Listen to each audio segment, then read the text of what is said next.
মসুর ডাল দিয়ে আলু দিয়ে শসা রান্না করলাম আজ। তার মধ্যে একটা ডিম ভাজি করলাম পেঁয়াজ দিয়ে কাঁচামরিচ দিয়ে, এবং এই মসুর ডাল এবং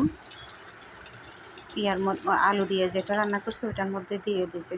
এতে করে আমার খুব ভালো লাগে, ডিমগুলা ফুলে মানে টানবে ডালের মধ্যে, ডানে এক ধরনের নরম নরম ফুলে যাবে, খুবই টেস্ট। ট্রাই করে দেখতে পারো তোমরা, এটা আমার অনেক ভালো লাগে।